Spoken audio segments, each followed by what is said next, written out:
rent collection and eviction during COVID-19. Hello, Mr. Bonacorsi, how are you? Good evening, Coco. Wonderful. Thank you for inviting me. Great. Can you tell us briefly about what you will be talking about and why people should attend, even if they have already been to your previous talk?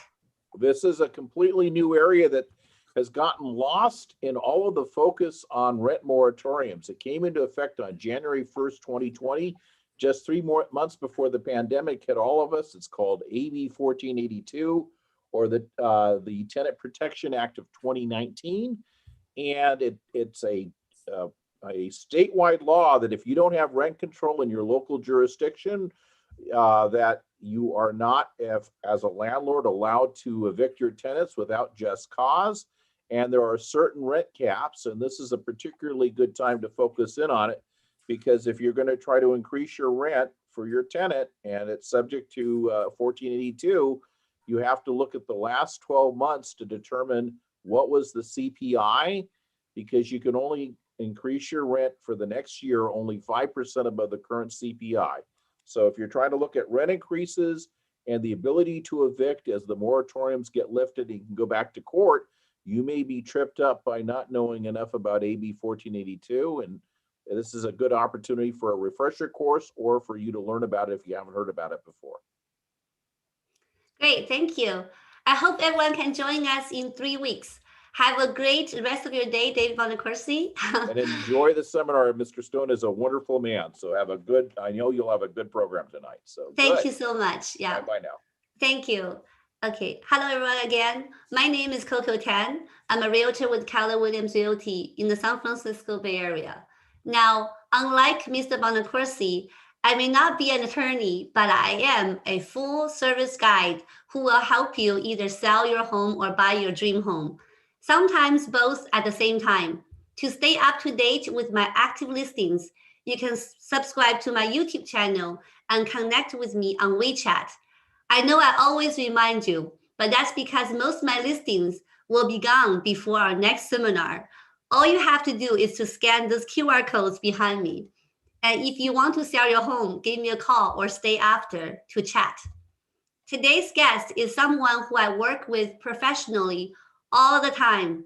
He has been our guest before many months ago. Mr. Larry Tringali is the owner of a local family-run property inspection company here in the Bay Area. He has also been a realtor for the past 30 years. Larry likes to say that his company is big enough to serve you and small enough to care. I'm proud to welcome Mr. Larry Tringali back to speak again. Hello, Larry. How are you today? I lost my voice. I can't talk. That's unbelievable. So, Fine. What do you want to share with our audience today? In the past, I've done the question, what's the most common problem that we find, which ends up being foundation. But some of you may have already gone through that foundation part. Maybe some of you haven't. So the other topic I picked for tonight is the most frequent problems that we find on reports that buyers end up calling about. So I'm going to devote half of my time to those things. That's plumbing, electrical, there's all kinds of stuff in that section. And then towards the end, when I've got like 20 minutes left, I'll go to the foundation part because that's important. And if people have not been here before, they should hear that again, or maybe as a refresher. So let's start at the top. I called the office and asked them, what are most of the pictures about that you see? And so she gave me a whole list. Starting at the top of the house, roof. They will walk the roof, and if you see problems, they'll take pictures. The most common problems they see with the roof is exposed nails. Obviously, there's nails in everything. And the way a roof is put on, there's a shingle put on, and then it's nailed. Then another shingle is put on top of that, so the nail's covered. You don't see it. It should be about 4 or 5 inches underneath the last shingle laid over. So if you do see a nail there, and sometimes they can't help it because like the flashing, the flashing is that metal stuff. See those pipe things sticking up out of the roof, and around the bottom of that there's metal, and that metal is called flashing. Well, that has to get nailed down so it doesn't slide off. So when you nail it down, there's this like tar stuff you'd put over the seams of the flashing, or you'd put over the nails.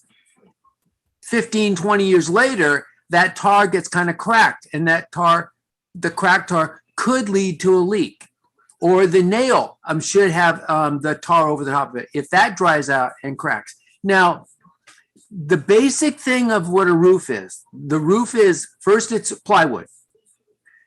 How do you cover the plywood and make it waterproof? You put tar paper over it. Is that good enough? No, the tar paper is only going to last maybe 1 or 2 years if sun gets on it. So the whole point of all the shingles and all the stuff you see is protect the tar paper. So they put the shingles on. So if people see, they look up at a roof and they go, oh, look, there's a shingle missing. Well, if the shingle's missing and underneath that is another shingle, you're fine, because the shingle isn't what keeps the water out. It's the tar paper. So the whole point, keep that in mind. Tar paper is what keeps it waterproof. That's the waterproof barrier. So all the shingles are doing is keeping the sun and weather from getting into the tar paper. So if you see a roof and it seems like wrinkly, and you look at the roof and it's all wrinkly and it looks not so good, you go, oh, I'm surprised it doesn't leak. You don't know. It could be fine. Again, it's the tar paper underneath. So that's the things we find up there. Little, places where water could penetrate through the tar paper because of that damn nail. If there was no nail there, I wouldn't care. But since the nail was there, the nail went through the tar paper, water could seep down through that. So you got to cover the top of it with tar. Okay, enough about that. Now we'll go down to like the gutters. Then you get to the gutters. Well, the gutters could be filled with, in the old days, they were metal. If it's a metal gutter and it's filled with leaves or something, that leaves is going to cause rust. Water gets in there, it's going to rust. After a few years, the rust will make holes inside the gutter. Real expensive to take care of those holes. So that's why you'd want to keep the gutters clean. But these days, it's plastic. So you'd say, well, what the heck? The plastic's going to last forever. Why do I bother cleaning the gutters? The reason that you'd want to clean it then is because the water comes off the roof and you don't want it just dripping down all over the house. You want the water going from the roof to the downspout.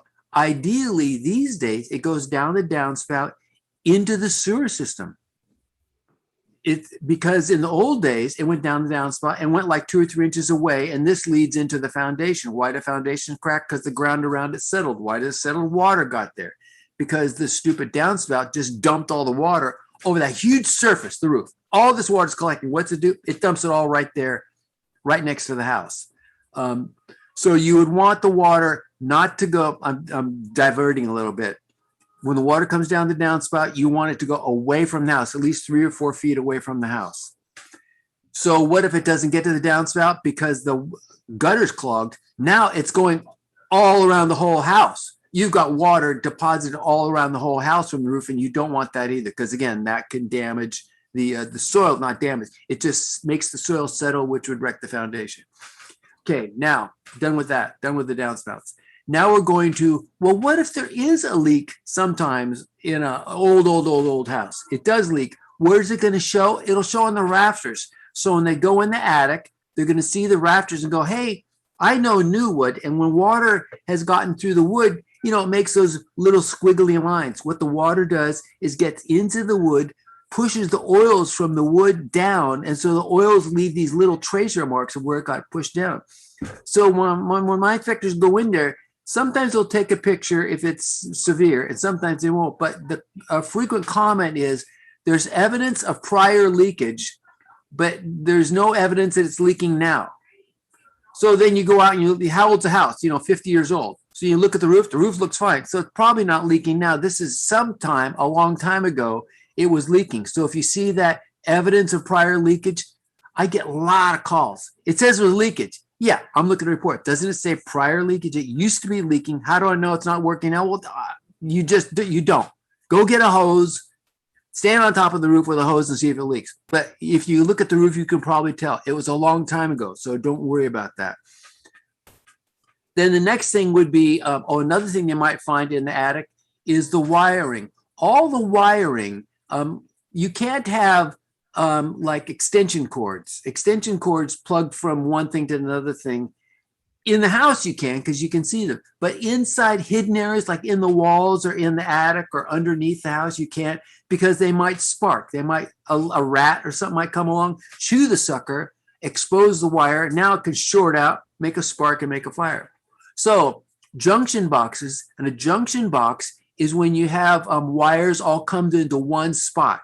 Like there's one, where the circuit breaker is on the side of the house. That's the main place where electricity goes. Then it sends it out. All these wires go all through the house, and one big old wire goes up to the roof. To the ceiling in the attic.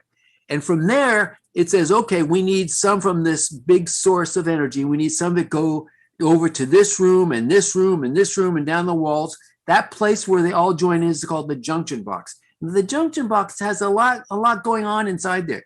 You don't want all those joints exposed. You want that junction box, when the wires come in there, they should be in a big, like a metal cable, not just a little plastic wire, in a metal cable, goes inside. So if there's a spark, it's inside the metal. Who's going to know? It's not going to get out and cause a fire. Frequently, we see junction boxes with no cover plate on it, because it had a cover plate on it. Someone had to do some work in there. They took the cover plate off and said, well, next time I come up here, I don't have to deal with that damn cover plate. I'm just going to leave it laying here. That's a stupid idea. So it needs to have a cover plate on it. Now, that's not a horrible thing, but you can understand if there was a spark, you don't want the house to burn down. Why? Oh, I forgot to put the cover plate on. So now we're into the attic. Then someone will also say, well, did they crawl all over the attic?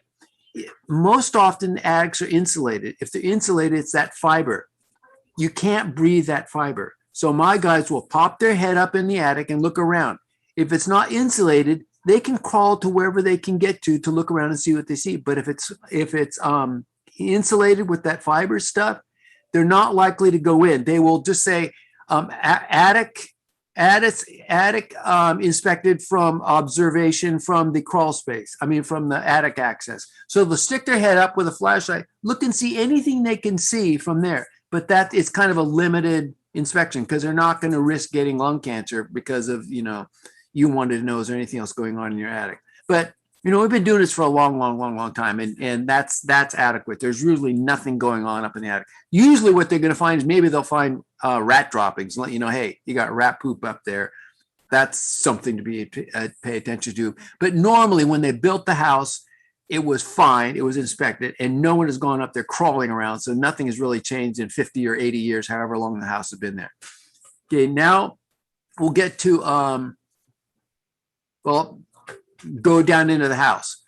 Now it's water. Water's the issue once they're walking around in the house. So the first thing that they'll do when they get there is they turn all the water on in the house. All the sinks, the toilets, the showers, everything on the house gets turned on, so that it'll be running for about 10 or 15 minutes. So when they go underneath the house, if something is leaking, you got to give it time to get down through the walls or through everything to start puddling underneath. I just did one 3 days ago, and she thought it was fine. And I went and turned everything on, and sure enough, right under the kitchen, there was a puddle. Puddle was like, 2 feet around and like 4 inches deep. That sucker been leaking there for a while. So I pounded on the flooring and said, turn the water off in the sink. You got a puddle coming down here, and it makes it worse. You'd never know if someone didn't go down there.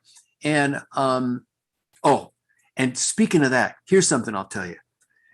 Someone went in and had a house repiped. The house was repiped. Fine. We went and inspected it. They weren't done yet.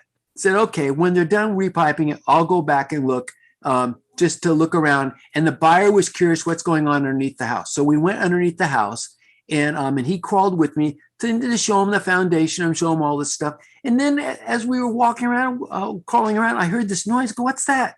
And with a flashlight looked over, that when they had repiped the house, they forgot to hook up the master bathroom tub drain to anything. Nothing. There was a white pipe coming down, this plastic pipe coming down.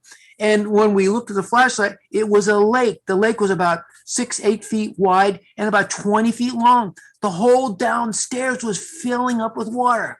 oh no, and say, see the light over there? That's the access. Quick, go over there, run upstairs and turn the water off. Now that was just redone. And had it been done any other time, it was just a nice coincidence. I was there after they did the repiping, and you would think the repiping, they would have remembered to do that. But he found out later, they did everything in the repiping except for that because they weren't finished with the bathroom. They had to, some other guys had to redo the bathroom. Well, the guys who redid the bathroom and then put the pipe going down. No one ever told the plumber, we didn't go down there and hook it up. So it was just laying there.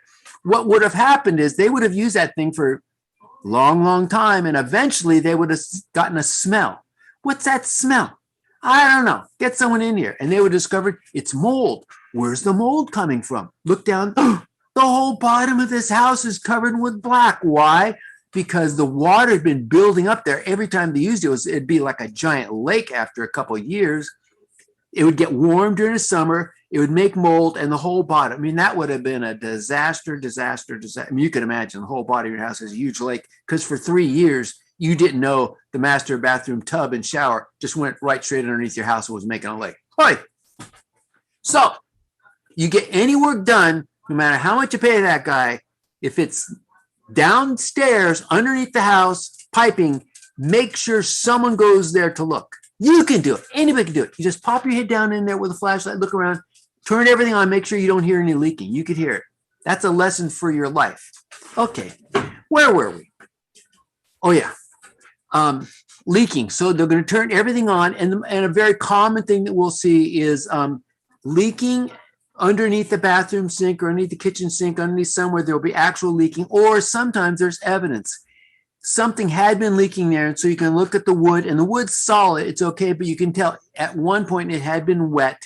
So it's got those white lines going through it. So that's no big deal. If it's evidence of prior leaking, that's what it is. I say this 1,000 times to some people. Evidence of prior leaking means it was leaking. If you're worried about it, go turn the sink on. If it's leaking, you got a problem. If it's not leaking, you don't have a problem. Stop asking me about this. Okay? Okay. Sometimes they will be leaking from like the stall shower. Well, it depends.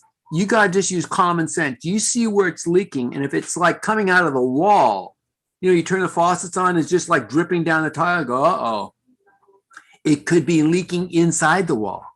It's leaking inside the wall. You got to get someone to go in there and fix that. I mean, that's a big, big problem. It goes down, mold inside the wall. If it's leaking from like the shower head, it's coming out of the hoses. I mean, the pipes coming out of the wall. The shower head's leaking. Well, who cares? It's leaking out. It's not going to go anywhere. You only care if the leak could be, looks like, use your common sense, leaking inside the wall. Get someone out there, fix that immediately. Then another thing that we'll find is caulking. People don't caulk. The water is like the biggest enemy. Foundation, what's the big enemy? Water. Inside the house, big problem, water. Caulking is to keep the water in the tub and up against the tile, out of the flooring. So if you go into anywhere, even your house, all of you go look at your caulking now. If you see somewhere where the caulking is not there, that means the caulking is going inside. After a while, it's going to get in there. It's going to make it mushed. It's going to make it mold. Big problem. Or the floor, especially if you got kids, the linoleum floor up against the flooring and the tub. If that isn't caulked real well, it's going to be a problem. We find a lot of leaking or absence of caulking. So take care of those. And then another thing, while we're in the bathroom, anywhere where there's electricity and water, you have to have a GFI. And the GFI has to be put in properly. That means it needs to be grounded. Grounded means, what the GFI is if you plug a dryer or something into that, and it's a regular socket, it could short out inside. And if you happen to be touching the water and you're holding the dryer, the electricity goes right from the socket through you to the water. Zappo, you get a big shock or else, you're dead. So the GFI is there. So if something happened, a big surge happens, oh no, you're not going through me electricity. You're staying in here. That's too much to let it go out. That's what the GFI is for. It pops something out. It says, oh, we got a surge here. Something's going wrong. If it's not grounded, if that GFI isn't grounded, the surge is going to go right through to you. It's supposed to go get to the GFI. It says there's a problem, and it goes to the ground. Another piece of metal hooked onto the house or something. No big deal. So if they're not grounded, it's like having a sink with a plug in the bottom to not leak, but you don't have the plug in. It's useless. It's gonna the water go right through the drain and go wherever it's supposed to, or the electricity without being grounded will go through to you. That's a problem. Okay, that's off the top of my head. What else do we have here? Oh, now we've gone through the house. Then there's carbon monoxide and carbon dioxide. The smoke detectors and carbon monoxide detectors. The whole point of the carbon monoxide detector is you don't want the gas from an electrical outlet to get to you while you're sleeping. Theoretically, while you're awake, you would smell it and know. But when you're sleeping, you know what the hell's going on. You could get it.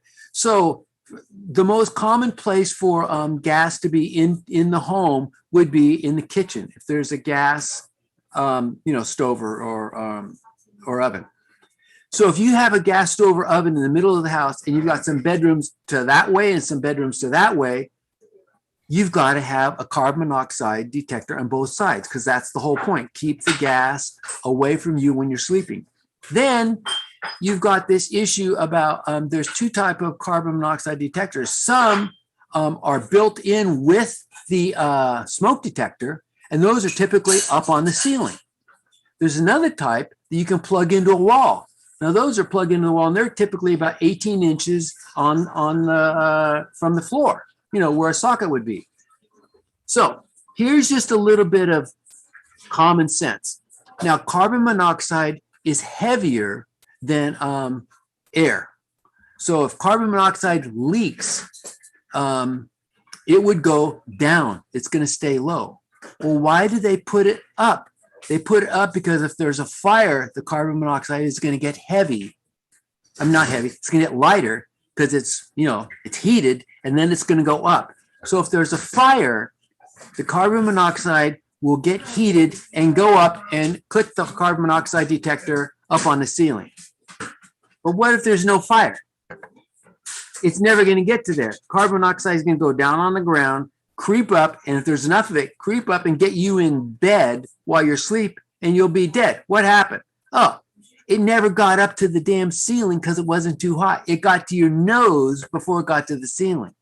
So if you have a carbon monoxide detector and it's up on the ceiling, my background is biochemistry. That's why I know the stuff that a lot of other people don't know, is don't put it on the ceiling. It's useless. Carbon monoxide detector on the ceiling is no good unless there's a fire. But if there's a fire, the last thing you'd be worrying about, you want to get the hell out of the house. You're not going to say, oh, good thing I got my gas mask on, so I know where a carbon monoxide. You're just going to get the heck out of there. So if you have a carbon monoxide detector, get the wall plug it in 18 inches lower than where you're normally sleeping. And that's a good reason why you don't want to sleep on the floor. Then let's go to the garage. In the garage has a bunch of issues about it. You will sometimes see in the rafters, you'll see evidence of leaking, prior leaking, and you see the staining up there, and you don't know, is it leaking now or not? You have to go look at the roof and say, gee, the roof looks kind of shoddy. Maybe it is leaking. You don't know. It's just evidence that something at some point was leaking. In between the garage and the house, there needs to be a fire barrier.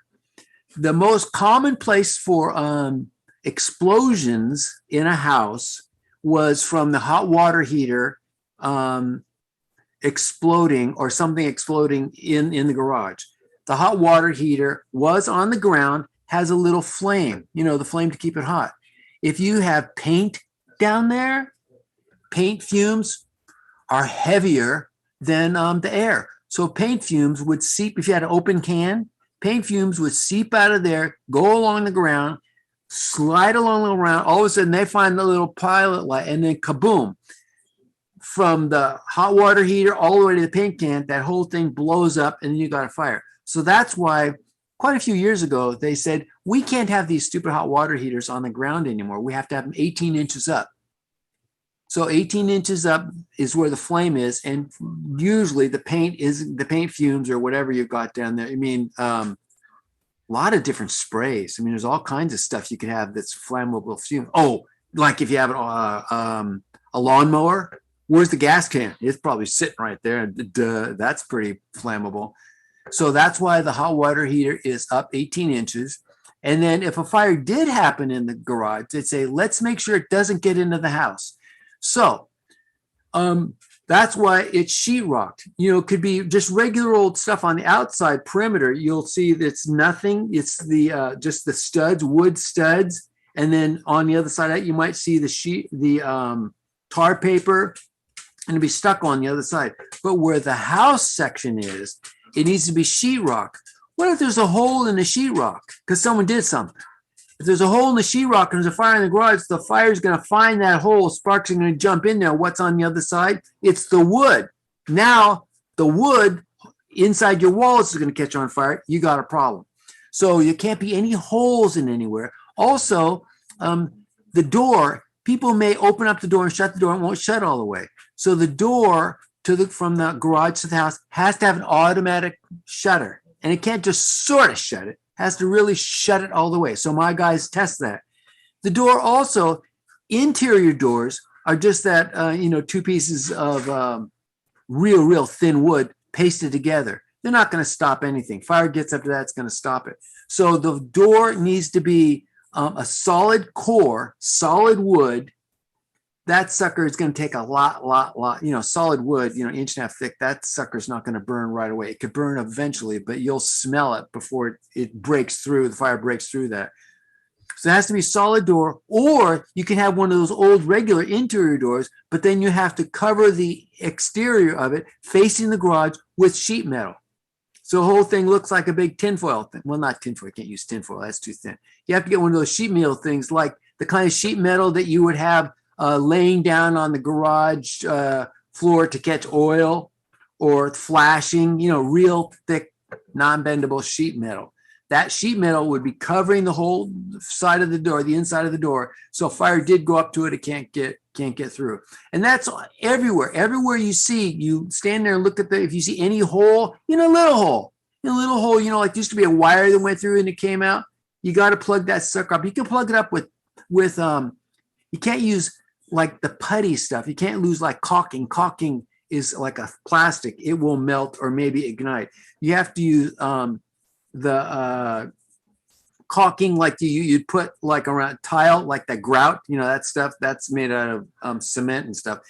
Plug the hole with that, or sheetrock. Cover it with sheetrock. Sheetrock's not flammable, so that's a good barrier. Let's see. I'm looking at the notes my girl gave me. Oh, okay. Now we're going underneath. The typical thing besides cracking, crack foundation, underneath the house will frequently see evidence of prior leakage, or maybe evidence of water penetration. When you go underneath the house, you see the cement, and the cement will have this sort of white stuff on it. And sometimes the white stuff is like in a line. There's moisture all the time in the air. When the moisture goes up against the concrete, if it's during the winter, the concrete will be colder. The moisture will hit that and it condenses. The minerals or stuff will adhere to the cement. Then when cement warms up, the water disappears. Does it take that mineral deposit with it? No, it just leaves it there. So years later, you're going to get these white effervescent deposits of minerals around there. That just means that you're living in a place around water. There's water in the air. There's water everything around here. There's nothing wrong with that. If it was in a line, like let's say you did at some parts, like some parts of Almaden, some parts of Willow Glen, some known areas used to be like Blossom Valley. Why is it Blossom Valley? It's where all the trees were. Why are the trees were? Because there's a natural settling for the water in that area to irrigate the trees. Well, now there's homes in a lot of those areas. So the water just naturally migrates there, and you might get puddling or standing water underneath the house. Even then, it's not good, but it's not a disaster. You just get a sump pump. You put it, they dig it down. The sump pump sits in one spot. All the water gets collected and gets shot out.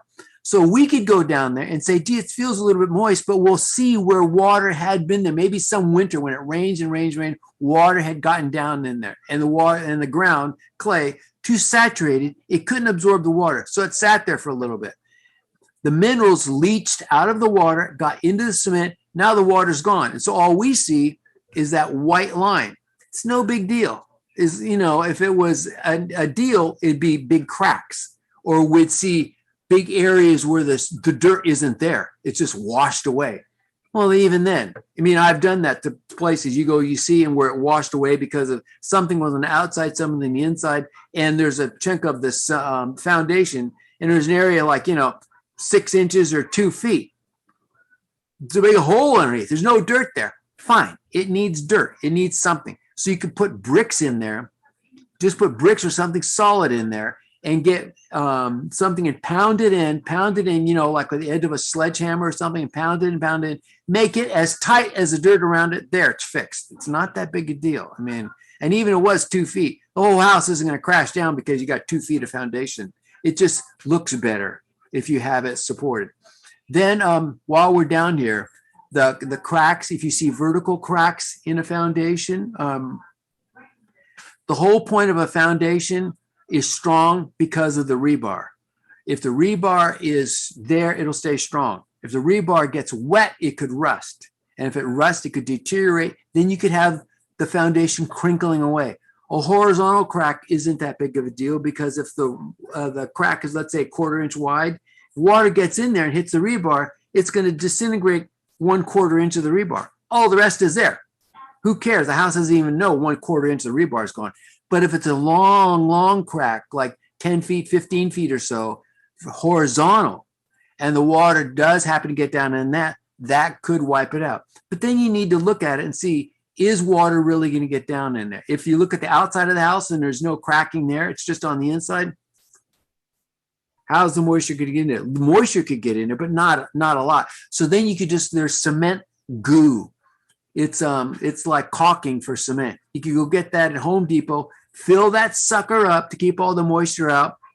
There you go. You're done. I think I might be done. I could think of other stuff, but if someone has questions, go ahead and ask me questions because I want to leave some time for that for you. Yeah, thank you, Larry. We actually have collected quite a few questions from our audience. We have been streaming live on Zoom, YouTube, Facebook, WeChat, and eZhibo. So let's start the Q&A. From Chirag, this is a very good question, actually. In those days, there's no inspection contingency in order to win the bid, right? So how do you evaluate the cracks in the foundation? You just mentioned about horizontal cracks and vertical cracks in the foundation. How do you know when serious? You mentioned the length of the crack. How about horizontal versus vertical? What's your take on that? Okay, yeah, we just did the horizontal versus vertical. And then just in general, yesterday I had to go look at a house because of that. And today some lady had an inspection with someone else. And then the agent said, go call Larry because she was concerned about it. So the house was built in the 50s. So consider the age. If the house is built in the 50s, and the first thing I asked her was, do you notice sloping, crowning, we call it? Is it like when you go into like downtown San Jose, some of those older areas were built in the 20s, 30s, and 40s, there'll be crowning. You can tell it's sloping. Then you can go underneath and see why is it crowning. Well, chances are it's crowning because somewhere water made it sag. So when was the house built? 20s. Oh, it's built in the 20s. So it's 80. It's been 100 years, 100 years. So that's what's happened in 100 years. You might see some cracks down there, and the cracks might be, it could be anything. There's some place you look and the cracks are 2 inches. Fill the sucker in. You get a foundation guy in there, he said, oh, this will be $80,000. You have to redo the whole damn thing. You go, well, what if I can't do that? What if I just want to stop it? Okay, you can stop it from getting worse, like horizontal crack or vertical crack. Fill it in, and then to make so the crack won't get any bigger, which is the sort of inexpensive way. If it's over an inch, once you fill it in, it might still separate if you're going to be there for a long time. If you're planning on, if you're in your 30s or so and you might be there for 40 years, you might want to keep it from separating anymore. So they do have straps. They're like 1/4 inch straps that they can drill these holes into the cement, bolt these straps in along that, like every 6 or 8 inches along that crack. They fill it, put these bolts in there. It's not going to separate anymore. Way, way, way cheaper and just as effective, because the whole point of all this is it tolerable to live with this upstairs? Some people live in a house for, 20 years. And they're fine. We go down and say, you got big cracks. Oh, geez, what are we going to do? What are we going to do? Like they're ready to sell the house and move to another state. Hey, it didn't bother you yesterday. It's probably not going to bother you tomorrow. Just fill the cracks in with something. Make it so it's not going to get worse. Fill it in. That's, handyman can do that. Just get that cement goo. If it's like half an inch or more, fill it in with that and maybe get straps. If it's little, you don't need the straps. Just fill it in because, figure you got another 30 years or so before it's going to get worse, before you ever notice crowning. Like this lady I asked today, do the doors open and shut fine? Yeah. Windows open and shut fine? Yeah. Crowning? Well, maybe a little bit. Well, then you're fine.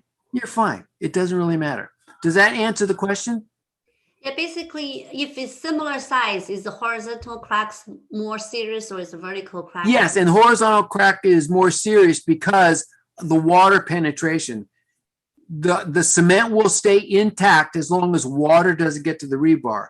If the crack is horizontal, water could come down and slip into, let's say, a 10-foot section. It could slide inside the foundation and get to the rebar and rust it, which takes a long, long, long, long time. Now, if you've got the rebars rusted in a section that's like 10 feet long, and if we get there, because this has been going on for 30 or 40 years, the cement is crinkly. You look like, oh, geez, it's crinkly. What happened? We know what happened. Water somewhere got inside there. If it's a vertical crack, you can have vertical cracks, several of them, but they're only like 1/8 of an inch. So if water got in that, this little part of the rebar is rusted. Everything else is fine. So the most of the cement doesn't even know that little chunk of rebar is gone because it rusted. Vertical cracks, rarely a problem. Horizontal cracks, depending on where they were, that's on the outside. Like the worst thing is you look at the outside of a house and you see a crack and the bottom lip is sticking out and the top lip is down. So when the rain comes down off the house, it hits that bottom lip and then goes inside. Absolute worst thing you can do. Absolute worst thing, that, if you've got crowning and something's wrong, that's what the problem is. But if it's fine, if you discover this and there's nothing wrong on the inside, you really are lucky. Just seal that up. Get the gook, seal it up and say, don't go any worse.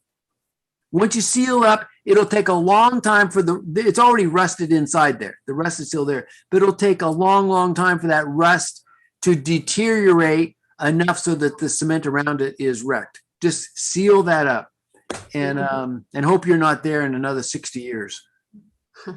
So when property inspector goes down to the crawl space and realize there's a crack, and then they actually refer to a structure engineer or a foundation inspector for additional investigation, but we don't have any time to do that because the bidding war is very fierce. So what would be your recommendation? My recommendation, like I told this lady today, is she's moving in the house in 2 weeks. She's in her 60s. And first thing I asked her was, where was it? And it's an area of Cambrian. Cambrian doesn't have an area where it's just sinking ground. Blossom Valley does, Almaden Valley does, Willow Glen does. Very few other areas do. Some areas like Alviso does, some areas Sunnyvale. If you're near the water, if you're Almaden, Blossom Valley, yeah, that's odd. But if you're not near the water like most everywhere else, it's not a problem. So she doesn't have crowning. I would not worry about it. Don't wait, just go down and look. And if there is cracks down there, fill the suckers in. Anybody can fill those in. Just because we told you about the problem doesn't mean it's going to be a problem. She's going to live in this house for another 20, 30 years and never know. The crowning isn't bad. The door is open and shut. It functions perfect. To keep it from getting worse, go fill the cracks in. She doesn't need it. If you call a foundation guy out there, it's $250. He's going to scare the hell out of you. It's going to be thousands and thousands and thousands of dollars. just to fix the foundation and make it perfect. Why do you need to make it perfect? Because if it's not perfect, your house will fall down. Well, wait a minute. It's not going to really fall down, is it? What's the first thing that'll happen? The windows won't go up and down because it's settling. The doors won't shut. And I'll notice crowning. Do you notice any of that now? No. Well, then what the hell? We've got a long, long time before the damn house falls down. I don't even notice the first symptoms. Like I'm going to bleed to death. What's the first thing? You got to see a scratch. Do you see a scratch? I see a baby scratch. Is it bleeding? No. Well, I think you're not going to bleed to death then. You got a long way to go. So the big fear is bleeding to death. The big fear is the foundation shot.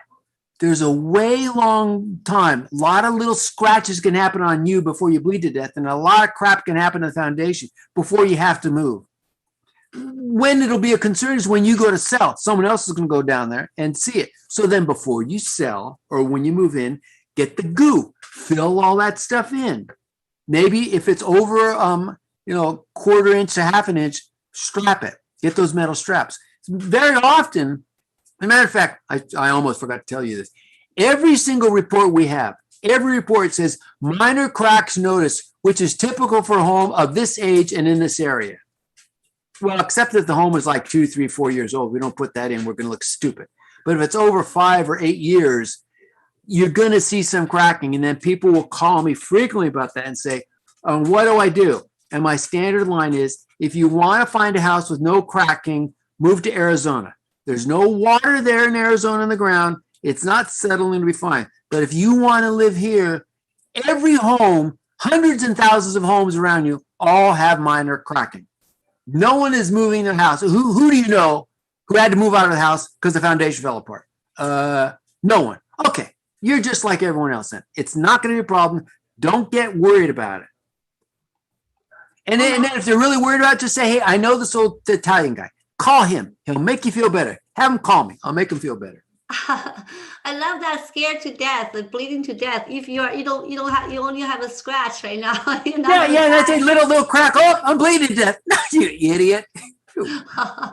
Okay, so a couple more questions on that. So if the house is sloping, like the doors couldn't be open or closed correctly, or the windows cannot do that, so that could be a sign of the foundation issue, but that's not always caused by foundation. Is that correct? No, because many homes who have that, you have to look at the season.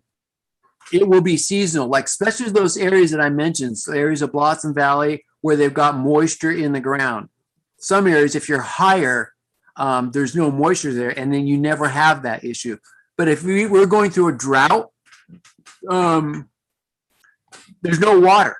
What's happening to the ground? The ground is shrinking down. So it might settle just a quarter of an inch. So a door that's shut all the time and everything was okay, was fine, all of a sudden it's not. We're in a drought.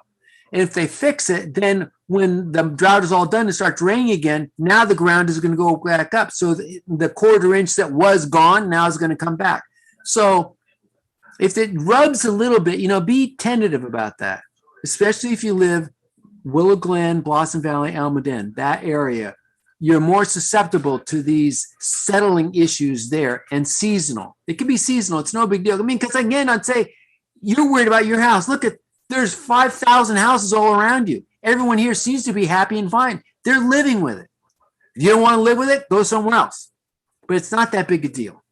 Okay. So you mentioned about Willow Glen, which is very famous for that soil, right? So the settlement. Yeah.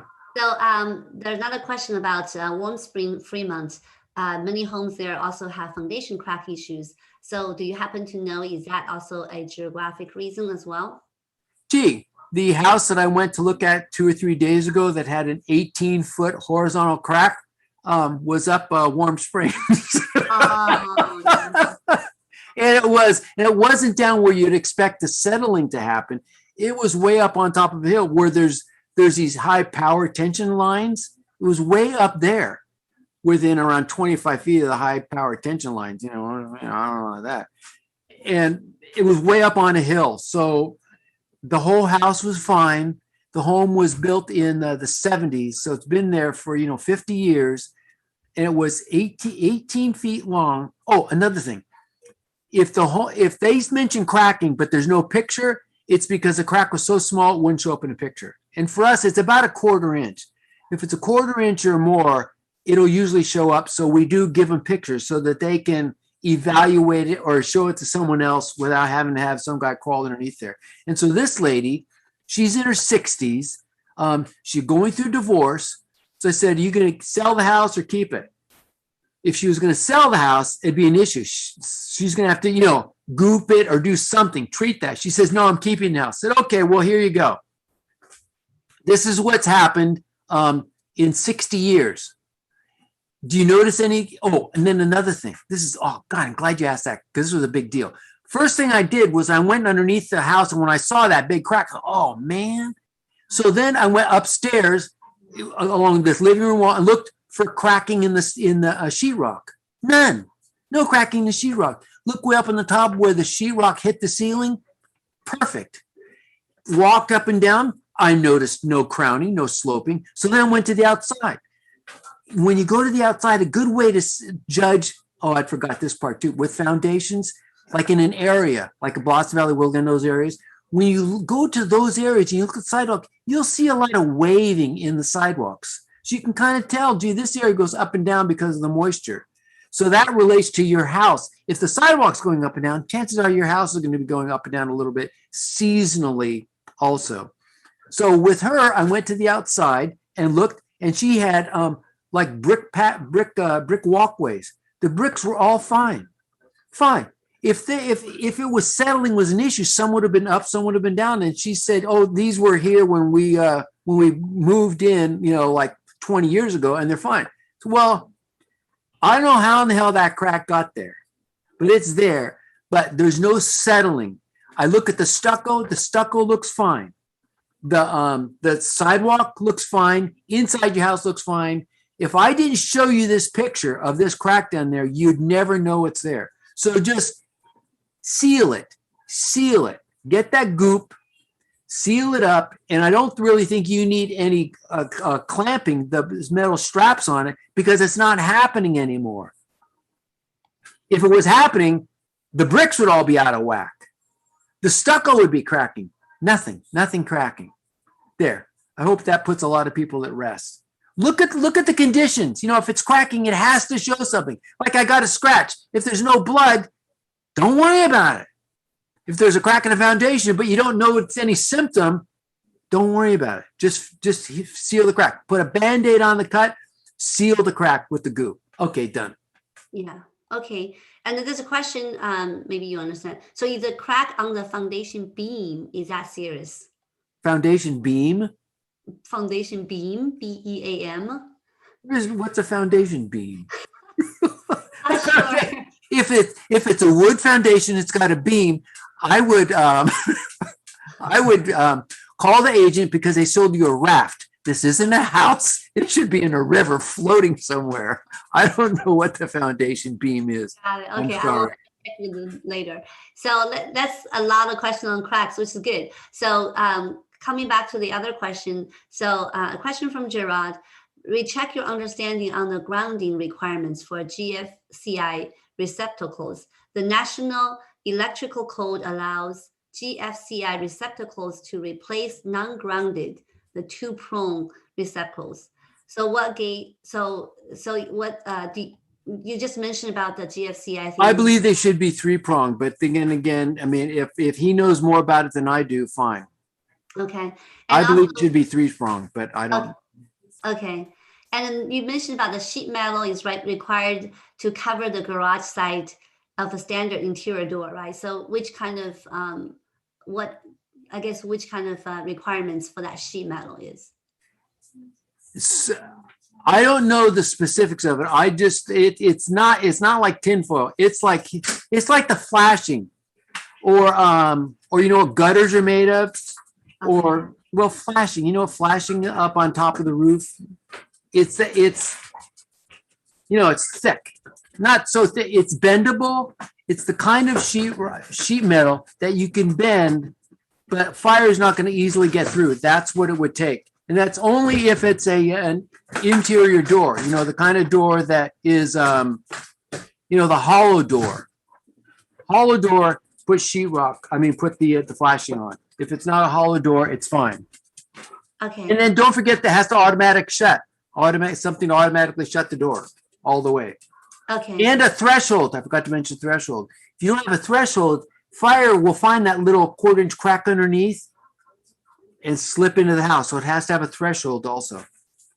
Got it. Okay. So, and then that's, regarding on the foundation, that's for the single family home. So what do you check in condos during home inspection? We check what the homeowner owns, and the definition of home ownership in a condo is you own up to the inside of the outside wall. Up to the inside of the outside wall. So you're in the condo and you got the inside wall, then you got the outside wall. Where's the piping and stuff? In between. So everything up to if you take the inside walls out, what's left? The outside wall. So you own up to the inside section where all the pipes and electrical lies, that's all yours. They own the outside of the outside wall. You own the inside of the outside wall in. So all that's yours. So that's what we check. We don't check anything that is owned by the association. The roof, that's theirs. How about the deck? Who owns the deck? They do. They own the deck. But if your deck is going to be falling, just common sense. If we're there and it's a wooden deck, we're not going to say, oh, they have it. We don't care if you fall through, blame them. No.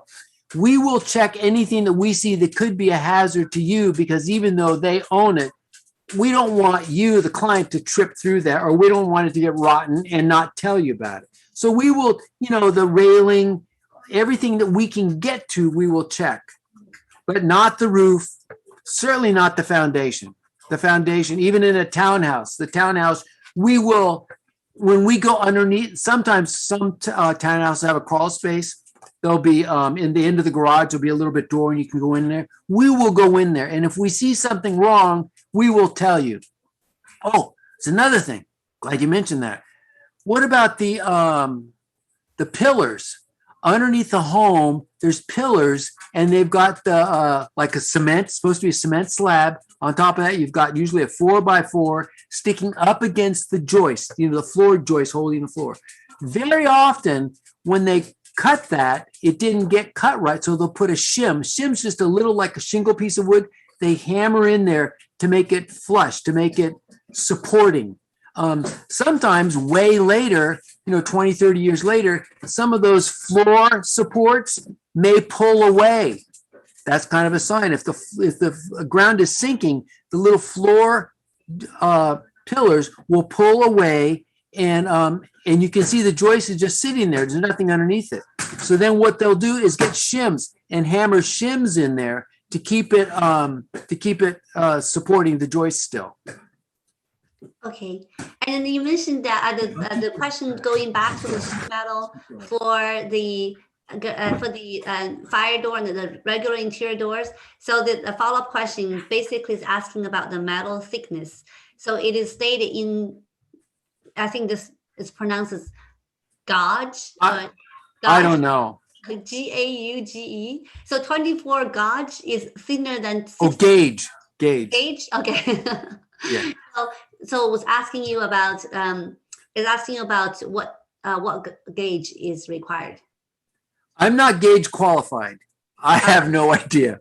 I have no idea. It's the flashing. And if you went somewhere wherever you're going to buy this sheet metal and you said, what do I need? What gauge do I need to, be a firewall for they're going to know. Okay. Got it. Okay. And going back to the foundation. So the worst case scenario, Chirag is asking, worst case scenario, how much does it cost to fix the foundation issue? I think it really depends, because I've seen different kind of quotes, I kind of answer that for that. So he's asking, what is the settling issue? What's the settling issue? Mm-hmm.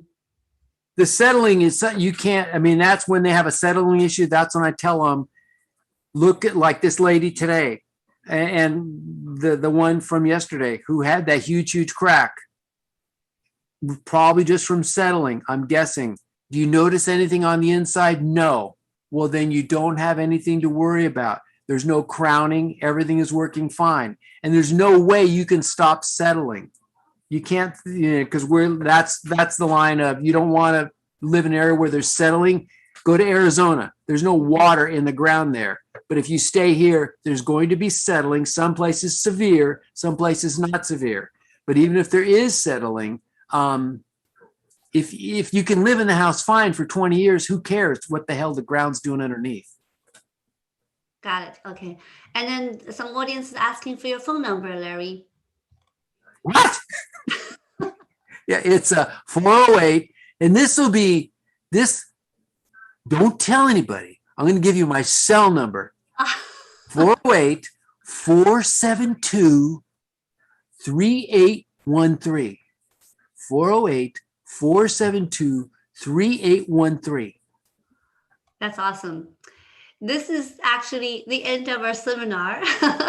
So everyone has been unmuted so that you can say thank you to Larry. If you have anything else to say, or you can stay and chat, be sure to join us in 3 weeks for the next 10 seminar with David Bonacorsi. Have a great night. Okay, we will. Thank you, Larry. Thanks, kids. See ya. Thank you. Thank you. Thank you. Okay, bye-bye. Thank you, Larry. Bye-bye. Thank you so much, Coco and Larry. We really appreciate. Thank you. Did you learn something? Of course. Of course. Good girl. Good answer. Good answer. Makes me feel good. Whether you made it up or not, I don't care. Thank you. You're welcome. Thank you, Larry. You're welcome. Thank you. Thank you for listening. Yeah. Can we like hire you for like a consult, right? Like if you don't want a home inspection, but if someone has questions on the report, which has already been created. Yeah, you can just that's today. Someone called me, someone else did it, but the agent knew me and trusted me and said, here, I managed real estate offices for a way long time. So I was used to answering questions about everything in the world. So go ahead, you're in the family now. You're a little Italian guy. Go ahead and call Uncle Larry and he'll take care of you. Okay. Thank you, Uncle Larry. You're welcome. You can order inspections from Larry too. That way he has obligation to answer your question now. Yeah, but we're way out. We're way out. If anybody needs inspections, I mean, my soonest right now is May 5th. May 5th. I know that, yeah. Eight a day. I hired another guy. Instead of doing 5 or 6 a day, we're doing 8 a day now. We're still booked way out. So I don't know what I think it's because people got their shots. Now they're not afraid to sell their house or not afraid to go buy a house, because I've had this company since 2012. I've never had 3 inspectors be booked this much ever. So That's a very strange scenario, because not only you are booked up, but I think a lot of other places are booked up, including staging. But inventory is still very low. I don't understand where are the houses. Inventory is still very low, but it's just everything is being booked up right now. Well, because it goes. It's low because 20 come on and 20 go. 10 days later, they're gone. That makes sense. That's a good answer. I've been thinking about it. You answered my question. Old Italian guys, they just make up all kinds of stuff. Good. Awesome. Okay, if there's no more questions, I'm going to check out. Yeah, so have a wonderful evening. Okay. Take care. Thank you so much. And okay. See you Thank later. you, Coco. Bye, Thank you, kids. Larry. Okay, bye. Thank you, everyone. If you have any questions for me, you can feel free to ask me. Thank you. Thank you. Gerard, did you get your questions answered? I think Gerard just... Okay, so I'll see everyone in 3 weeks, May 11th, and we'll have the seminar with David Bonacorsi. Thank you, everyone. Bye-bye now.